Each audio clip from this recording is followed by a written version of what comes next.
Bharatiya Janata party की इर्द गिर्द ही आपकी बातें क्यों चल रही हैं? देखिए, बड़े भाई से अलग हो के तो मैं राजनीति बिल्कुल नहीं करना पसंद नहीं इरादा है। जब हमारी किसी बीजेपी के नेता से कोई बात ही नहीं हुई, जिले के नेताओं से नहीं बात हुई, ऊपर किसी से बात नहीं हुई, कोई साबित कर दें। ननौते जो प्रधानमंत्री जी आए कि भाई मेरी कुर्सी लग रही, उनके हैं भाई हम बीजेपी में जा रहे हैं। बता रहा हूँ 2014 से चल रही है हमारी, अभी तक वो रास्ता आया नहीं।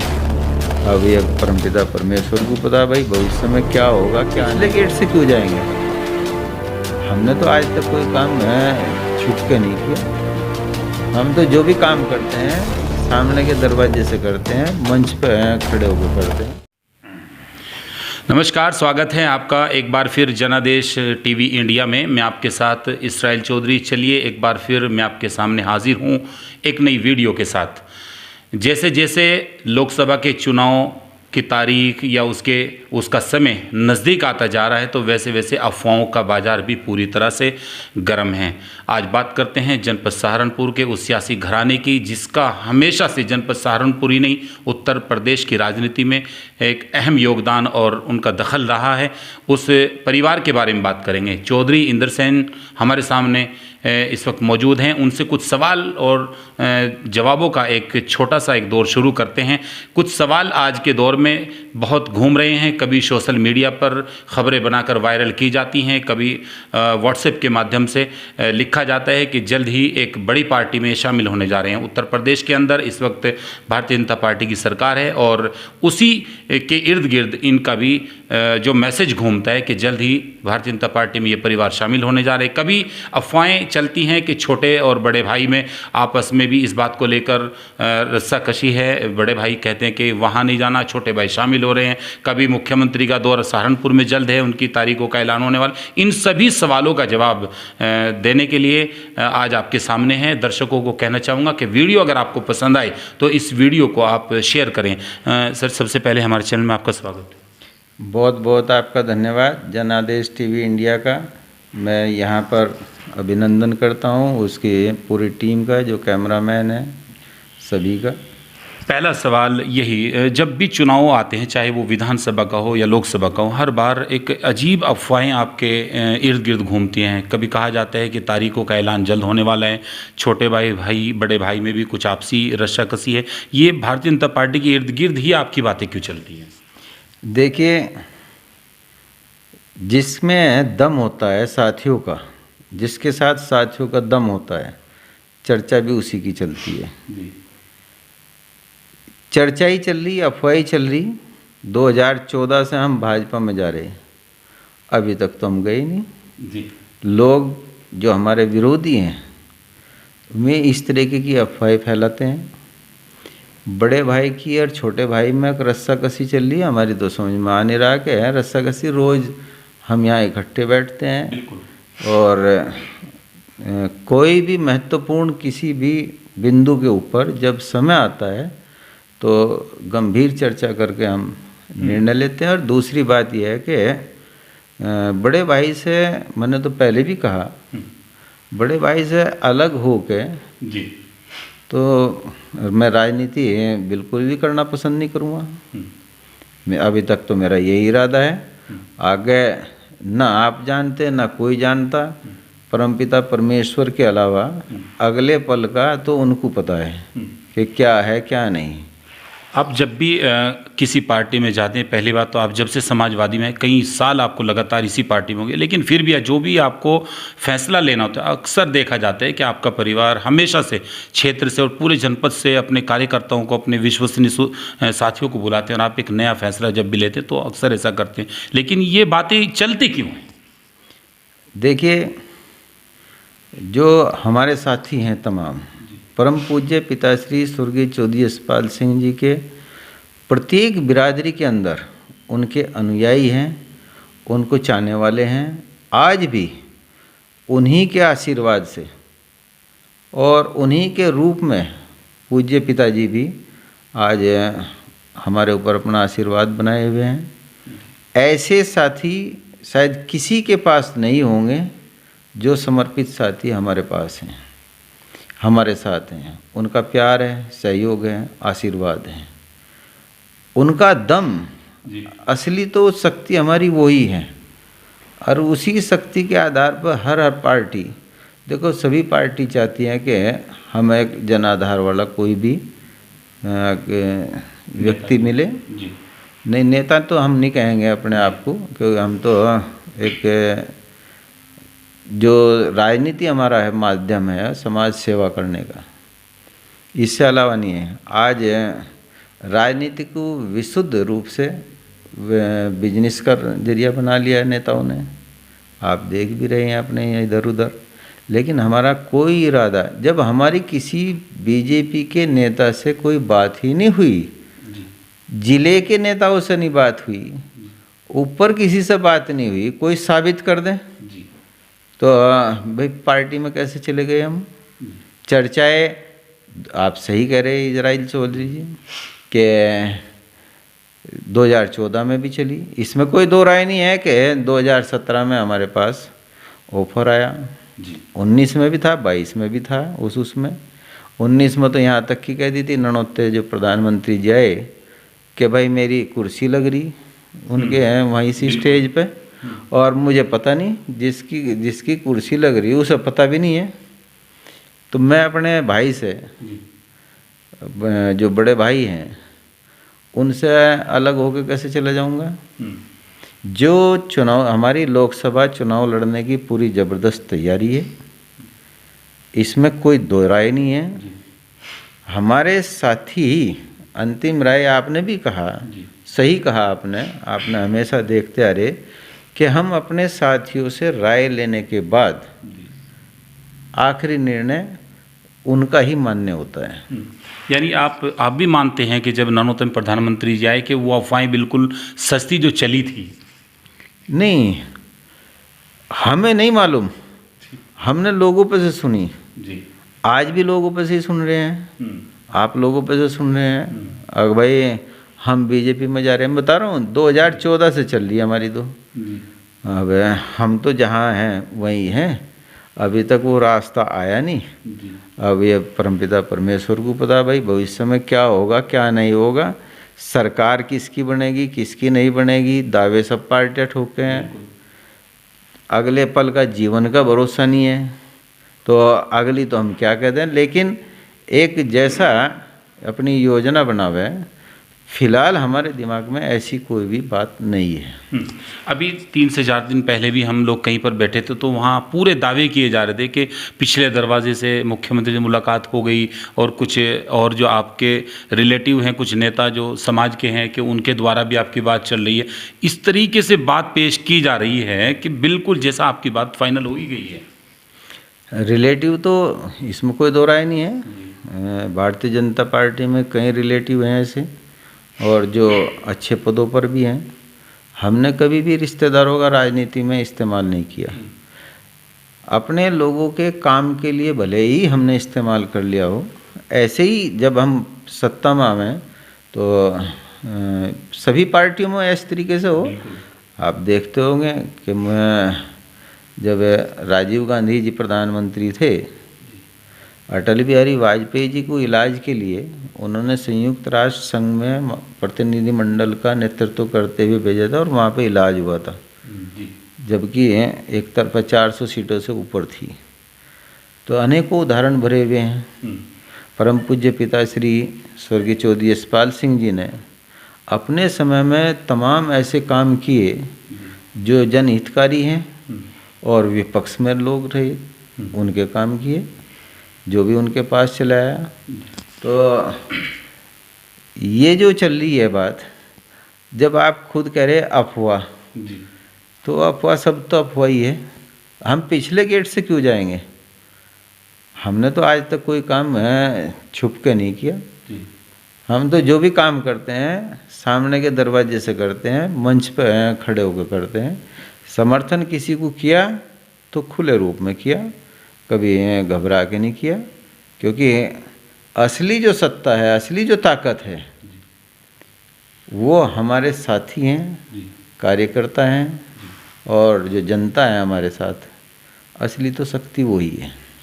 बीच बीच में जब भी आप दावा करते हैं लोकसभा से चुनाव लड़ने की तैयारी का, आप दावा करते हैं कि लोकसभा तैयारी हम कर रहे हैं, तो लोग यहीं से एक अफवाहों को उड़ाने लगते हैं कि अगर टिकट हुआ तो ठीक, नहीं हुआ तो यहीं से बगावत फैलेगी। ये वो कारण है। अब इन अफवाहों के ऊपर, इन बातों के ऊपर मैं क्या कह दूं। अखिलेश यादव जी से अप्रैल में जब विधानसभा चुनाव हुए, मैं सैफई में मिला था, उनसे हमारी तमाम बातें हुई थी। 1 घंटे तक मेरी बात हुई थी उनसे। तो हम आश्वस्त हैं, हम लोकसभा की चुनाव की तैयारी पूरे जोरों शोरों से कर रहे हैं। साथी ही हमारे इनकार करेंगे तो अलग बात है, नहीं तो हमारी पूरी तैयारी है। किस तरह से देखते हैं एक नया गठबंधन बना है देश में और आपकी पार्टी भी उसमें शामिल है, अखिलेश यादव शामिल हैं, तो एक इंडिया नाम जो दिया गया है, तो इसको किस तरह से देख रहे हैं? ये तो एक बहुत अच्छा गठबंधन बना। सभी दल इकट्ठे होकर आज जिस तरीके से इन्होंने अपना कार्यक्रम तय किया, वो देश के हित के लिए कितना इसमें आगे बढ़ पाएंगे। अभी मीटिंगें चल रही हैं, सारी बातें होंगी। और दूसरी बात एक और भी है, विपक्ष जितना मजबूत होगा, लोकतंत्र उतना ही मजबूत होगा, लोकतंत्र में उतना ही निखार आएगा। जो तानाशाही सत्तारूढ़ पार्टी की, वो कोई भी पार्टी सत्ता में आए और विपक्ष मजबूत अगर नहीं है तो उसमें जनता पीसती है। मौजूदा दौर में अगर देखें, जहां राहुल गांधी की सदस्यता बहाल हुई है, विपक्ष एक तरह से कहीं ना कहीं अपने आप को मजबूत समझ रहे हैं, क्योंकि कांग्रेस पार्टी की अगुवाई करने वाले नेता राहुल गांधी हैं, तो आप भी इंडिया में शामिल हैं, तो आप उसको किस तरीके से देख रहे हैं? देखिए, इसमें कोई दो राय नहीं है। आज के समय में विपक्ष में जो संघर्ष राहुल गांधी कर रहे हैं, जिस तरीके की पदयात्रा कश्मीर से कन्याकुमारी से कश्मीर तक उन्होंने की है, अब भी जिस तरीके जैसे दिल्ली से वो ट्रक में बैठकर ड्राइवरों की उनकी समस्याओं को, होटलों पर बैठकर ढाबे वालों की उनकी समस्याओं को सुन रहे हैं, वो धान के खेत में जाके प्रैक्टिकल नॉलेज जो है वो अपनी बढ़ा रहे हैं कि इसमें क्या कठिनाइयाँ आती हैं, किस तरीके से। आपने देखा कि ट्रैक्टर के द्वारा पाड़े काट दिए उन्होंने पूरे उसमें, और उनके पास बैठ के खाना खाया। जो कहा, महिलाओं ने कहा मैं दिल्ली घुमाने के लिए, वो लेके गए और सारी चीज़ें अपने साथ बैठ के खाना खिलाया। तो वास्तव में जो संघर्ष विपक्ष में आज वो कर रहे हैं, आज उनकी तस्वीर बदल गई एकदम से, लोगों के अंदर उनकी चर्चाएं शुरू हो गई। तो ये विपक्ष के लिए, विपक्ष की मजबूती के लिए एक अच्छा संकेत है। जो मैच्योरिटी उनके अंदर आ रही है, जिस तरीके का लेके वो चल रहे हैं, और उन्होंने गठबंधन के लिए स्पष्ट रूप से ये कर दिया क्या है, कांग्रेस बलिदान के लिए तैयार है। जिस तरह आपने उन अफवाहों पर आज विराम लगाया और कांग्रेस के बारे में हमने थोड़ा पूछा, आपने बहुत लंबी उनके बारे में एक कथा बताई, तो अब दर्शक सुनने वाले अब शायद ऐसा ना हो कि अब इस बात पर जो है अफवाहें उड़ाने लगे। देखो भाई, बात सुनो इसराइल चौधरी जी, आप भी जानते हैं कांग्रेस संस्कृति हमारे परिवार की रही। जी बिल्कुल, जन्मजात कांग्रेस ही रहे। हमारे बाबा जी परम पूज्य स्वर्गीय चौधरी धीरज सिंह जी, उनके भाई हमारे जो छोटे बाबा जी थे पूज्य चौधरी स्वर्गीय चौधरी दाताराम जी, जो 62 से लेके 52 से लेके 62 तक विधायक रहे। हमारे बाबा जी 28 से लेके 56 तक तीतरो टाउन एरिया के चेयरमैन रहे। 1936 में प्रसिद्ध बालू हत्या, जो अंग्रेज़ों के लिए इज्जत का नाक का सवाल बना हुआ था, उसकी नींव की किरच तक नहीं पाई उसको उखाड़ फेंका था हमारे जो बड़े बाबा जी हैं, परम पूज्य स्वर्गीय चौधरी धीरज सिंह जी। जेल में वो गए, स्वतंत्रता आंदोलन में हमारे दोनों बाबा जी गए। पिताजी की गंभीर बीमारी के होते हुए भी उस दौरान बीमार थे मैं। तो मैं तमाम बातें यार सन 52 से जब जनरल इलेक्शन हुआ पहला 62 तक हो रहे, 62 में पिताजी MLA बने, 67 में फिर वो निर्दलीय विधान परिषद के, जब तो ये देहरादून पूरा मेरठ मंडल, ये हरिद्वार वगैरह ये सारे बुलंदशहर तक ये प्रधानों के वोट पड़ते थे, तो चुनाव जीते थे। फिर 72 में वो चुनाव जीते, फिर में 74 में मिनिस्टर हुए PWD के। एमरजेंसी के दौरान में जब ज़बरदस्त नसबंदी का दौर चला, 12 साल के उनका भी जो निचले लोग थे उन्होंने उन चीज़ों को प्राथमिकता दी। लेकिन सहारनपुर ज़िला जब हरिद्वार भी इसमें ही था, पिताजी ने यहाँ पे ज़बरदस्ती नसबंदी नहीं होने दी थी किसी की भी। पड़ोसी जिलों के लोग भी, राज्य के लोग भी यहाँ पर आकर रहे थे। तो परम पूज्य पिताश्री स्वर्गीय चौधरी यशपाल सिंह जी ने सन 77 में एकमात्र पश्चिमी उत्तर प्रदेश से नकुड़ विधानसभा से जीत के गए थे, जब बड़े बड़े दिग्गज हार गए थे। 80 में 79 में उन्होंने इंदिरा जी को 78-79 में वो लेकर आए कि निकलने नहीं दे रहे थे कांग्रेस नेता, तो वो लेके आए थे सहारनपुर पहली दफ़े। और यहाँ गंगों में चांदी से तोला गया था, तीतरो गई थी, और हमारे बड़े बाबा जी ने तीतरो उनसे ये कहा था कि गिरते हैं सहसवारी मैदान जंग में, वो तिफल क्या गिरें जो घुटनों के बल चलें। वहीं से उन्होंने शुरुआत कर दी थी। और सहारनपुर के लोगों के लिए बिना चेकिंग के उनका दरवाज़ा जब प्रधानमंत्री बनी वो 80 में खुला हुआ था। 80 में पिताजी को पार्लियामेंट्री बोर्ड का सदस्य भी बनाया गया, 4 विभाग उनके पास रहे। परम पूज्य पिताश्री स्वर्गीय चौधरी यशपाल सिंह जी 84 में फिर MP बने। 93 में फिर उनकी इच्छा नहीं थी, 93 में फिर हट के वो विधायक चुने गए। समाजवादी पार्टी में आए, कांग्रेस में जा रहे थे। रशीद मसूद जी, जो काजी रशीद मसूद मरहूम, वो वहाँ पे चले गए। और कुछ जो नेता थे जनता दल से, तो उस वजह से वो फिर कांग्रेस में न जाके समाजवादी पार्टी में, मुलायम सिंह जी ने उनको राष्ट्रीय उपाध्यक्ष बनाया। जीवन पर्यंत वो राष्ट्रीय उपाध्यक्ष रहे। 54 सालों तक विभिन्न पदों पर रहे हुए, उनके दामन पर जरा से भी दाग नहीं आया। तो हम उन सिद्धांतों पे, उनकी ईमानदारी और सच्चाई, उन पे चलते हुए हम जनता की सेवा करना चाहते हैं। तो आपने सुना चौधरी इंदर सेन जी को, जो गंगो विधानसभा से समाजवादी पार्टी के प्रभारी हैं।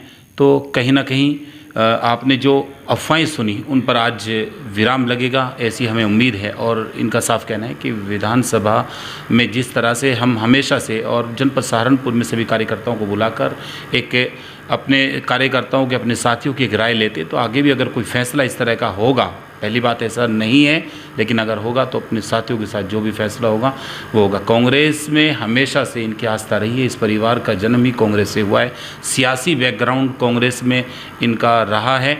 मौजूदा दौर में इन्होंने लोकसभा चुनाव लड़ने की इच्छा जाहिर की है, और उसके लिए अखिलेश यादव से भी इनकी मुलाकात हुई है।